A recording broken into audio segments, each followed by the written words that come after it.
দরজায় করা নাড়ছে ত্রয়োদশ জাতীয় সংসদ নির্বাচন।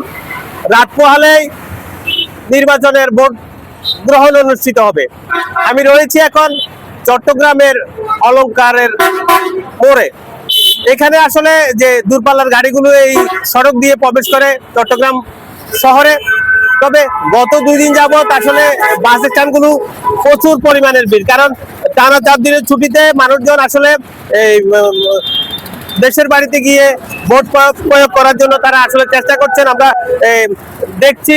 তবে এখন পর্যন্ত, অর্থাৎ আগামীকাল সকাল 7:30টা থেকে ভোট গ্রহণ শুরু হবে, এখন পর্যন্ত নগরে অনেক মানুষ রয়ে গিয়েছে, তারা আসলে বাড়ি ছুটার জন্য চেষ্টা করছেন। তবে আইন শৃঙ্খলার কথা যদি বলি, আইন শৃঙ্খলার পরিস্থিতি এখন পর্যন্ত স্বাভাবিক রয়েছেন, কোনো ধরনের অপ্রীতিকর ঘটনা এখন পর্যন্ত আমরা শুনতে পাইনি। তবে প্রত্যেকটি গুরুত্বপূর্ণ মোড়ে আইন শৃঙ্খলা বাহিনী চেকপোস্ট বসিয়েছে এবং কি তল্লাশি চালাচ্ছে। সেনাবাহিনীর টহল টিম টহল দিচ্ছে এবং কি র্যাবের টহল টিম টহল দিচ্ছে। চট্টগ্রাম জেলাতে মোট 112টি ম্যাজিস্ট্রেট কাজ করছে, নির্বাহী ম্যাজিস্ট্রেট, তারা আসলে বিভিন্ন অলিগলি থেকে মহাসড়কে টহল দিচ্ছে, আমরা সকাল থেকে লক্ষ্য করছি। এই ছিল আমার কাছে চট্টগ্রামের ত্রয়োদশ জাতীয় সংসদ নির্বাচনের সর্বশেষ।